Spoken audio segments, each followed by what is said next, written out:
Chivas liga su tercer victoria consecutiva, vuelve a festejarse y a hacerse dueña de la Ciudad de México, ahora contra Pumas, una cosa tremenda, pero miren, o sea, sí está interesante lo de Chivas, que ya, digamos, haya despertado este gigante. Sin embargo, qué partido tan lleno de errores, qué barbaridad. Sí, súmele que también la cancha estaba al principio en condiciones medias complicadas. Sandoval, Pedro Vite, de igual manera lo de Azuaje, por el otro lado Ledesma, todo mundo se equivocaba hasta en las recepciones, compadres. Y fíjense que en cierto punto Chivas tuvo un lapso en el que pudo haberle metido mínimo 2 o 3. Keylor hizo lo suyo, pero no pudo aprovechar. Y ya en la segunda mitad Pumas le metió un sustito, se puso muy adelante el marcador por medio de un rebotadero impresionante. Pero ya después Chivas creo que supo tener temple, supo poder ejecutar lo que tenía que hacer. Al final de cuentas se lleva la victoria.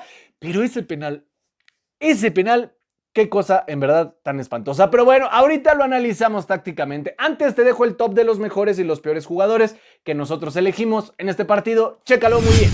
Vamos con lo mejor, en donde ponemos a Efraín Álvarez, Adalberto Carrasquilla y Luis Romo, uno de Pumas, 2 de Chivas. En lo peor ponemos a Richard Ledesma, Alan Medina y Pedro Vite, 1 de Chivas, 2 de Pumas.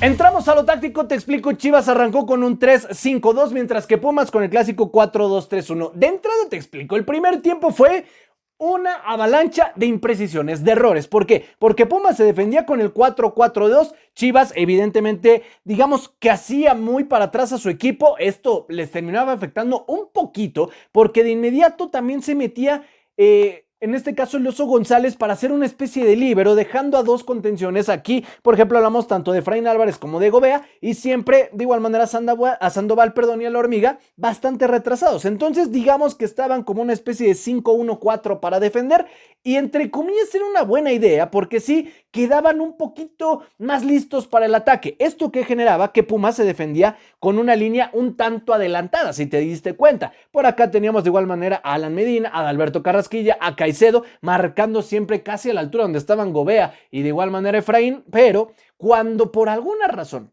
Sandoval y de igual manera la Hormiga hacían recorridos, esto me gustaba.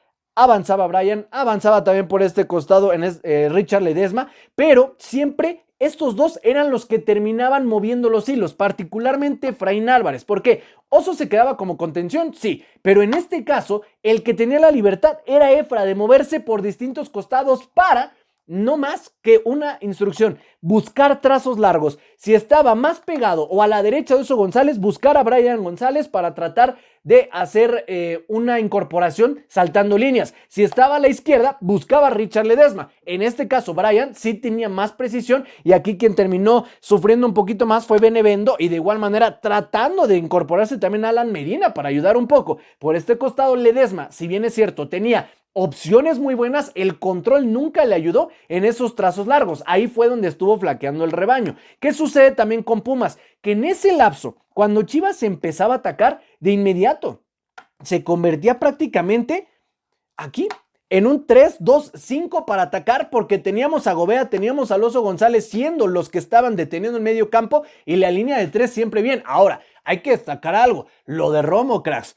Nunca ha sido un jugador que me encante, quien ya tenga tiempo en el canal lo sabe, pero hay que mencionarlo, está en un muy buen nivel y en este partido también lo demostró. Pero ojito, creo que también hay mucha responsabilidad de ese gran nivel de Romo en el tema de Campillo. Este tipo es un gran central que te da una salida de balón, no Romo que busca pases, sino Campillo interioriza, avanza con balón controlado, y eso es muy bueno. Tenías a un Ledesma que siempre era opción, a un Brian González que siempre era opción, y fíjate cómo se marca de inmediato el 3-4-2 o el 5-2-3, y Pumas en su defecto tenía que hacer largo al equipo. Por eso veíamos de repente a Efraín Álvarez moviéndose con muchísima libertad.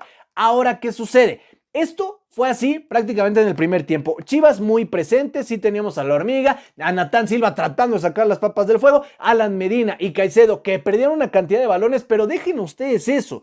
Cuando trataban de generar otra vez el 4-2-3-1 para atacar, Pedro Vite, cracks, la cantidad de balones que perdía. Y sobre todo, cuando tenía la opción de buscar un tiro de media distancia o respetar la pasada de Rubalcaba, hacer lo propio también con Alan Medina, Pedro Vite, no sé por qué razón, se repensaba las cosas, regresaba y un pase a Benevendo, un pase de igual manera a algún central, un pase a Caicedo, un pase a Carrasquilla.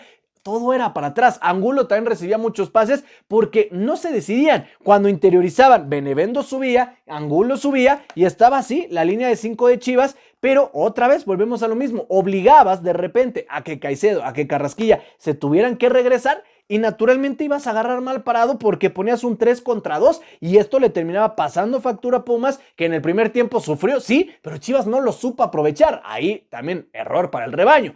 En el segundo tiempo, cuando arranca todo, mucha gente todavía ni se sentaba y cae el gol de Pumas en medio de un rebotadero impresionante. No hay que decirlo, fue gol de Vite. Sé que ahorita estoy diciendo que no tuvo un buen partido, pero cracks, 3 centrales, marcando a un 9, una diagonal por este costado, logran solventar la aduana del lateral, del central y simplemente Vite se encuentra aquí con el balón en donde Romo, Campillo, el Tala no supieron dónde rayos estaba el balón. ¡Pum! Ahí está, 1-0. Pero parece que era lo que necesitaba Chivas para ponerse las pilas, porque entonces, otra vez, esa línea de 3 perfectamente bien marcada, Oso González ya se quedaba más fijo en medio campo y este fue un ajuste interesante. Ya se convertía más en una especie de 5-2-3 fijo y un 5-4-1 para defender, donde seguías teniendo la hormiga, sí, como la principal referencia en ataque, pero a un Efraín y de igual manera en este caso, a un Oso González y a un Gobea siempre dispuestos a salir. Pero ojito, el que principalmente fue el artífice de todo esto, Brian González. El tipo tenía un ida y vuelta sensacional. Lo llegabas a ver más incluso de medio campo para adelante que defendiendo, porque también hay que decirlo, lo de Castillo estuvo haciendo bastante muy bien los recorridos.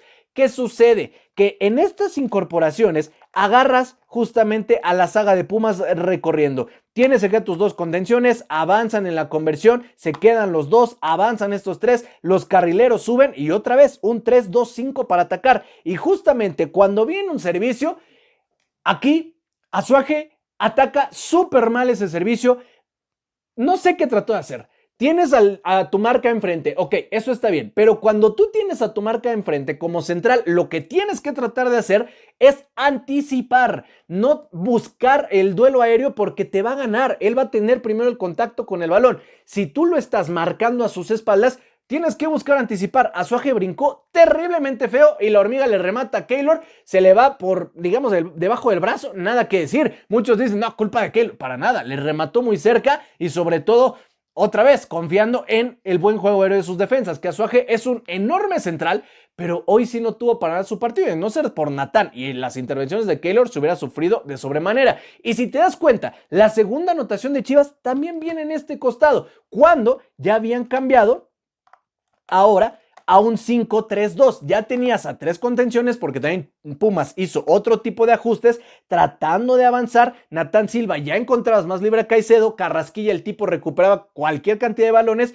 pero ponías a competir a Macías. Posteriormente otro delantero, Alan Medina no sabía ni por dónde entrar. De igual manera lo de Rubalcaba se contagió un poquito de lo de Vite porque entre Rubalcaba y Angulo siempre eran pases laterales. Ninguno se atrevía a mandar un servicio o un disparo. Y en esos dimes y diretes, otra vez Brian González, un trazo largo, los agarras corriendo, 2 nueves, uno va justamente retrasando la jugada y el 9 en este caso llega, remata otra vez cerquitita de Keylor Navas, porque los centrales no buscan el recorrido completo. Escalónate las marcas, compadre, repártete el área. Si ves que el 9 va haciendo una diagonal hacia primer poste, vas y te encimas. No dejes que vaya haciendo el recorrido cómodo.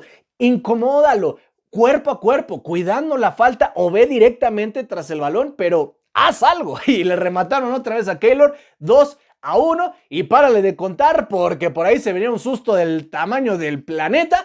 Penal para Pumas. Y no sé qué trató de hacer Angulo, reventar el poste, cayó en el juego del Tala, le gritó de absolutamente todo, sabrá Dios qué le habrá dicho, pero yo creo que le quería restregar en toda la cara ese gol y lo que terminó haciendo es, yo creo que ese poste sigue temblando. Al final de cuentas, Chivas hila 3 victorias seguidas y Pumas se nota en una situación bastante inestable, donde sí puede ser que su plantel, en el momento en el que se enchufe, genere cosas buenas, pero simplemente ahorita no se ve por dónde, ni cómo, ni cuándo. Al final de cuentas, vuelve a perder Pumas, Chivas vuelve a ganar en la Ciudad de México y tal vez se pueda meter a liguilla, tal vez vía play-in, se acerca mucho a calificación directa, pero Todavía falta algunas cosas y hay muchos aspectos que mejorar para el rebaño. Es lo que nosotros vimos en este partido. Si tú deseas agregar algo más, todas tus opiniones déjalas en la cajita de comentarios.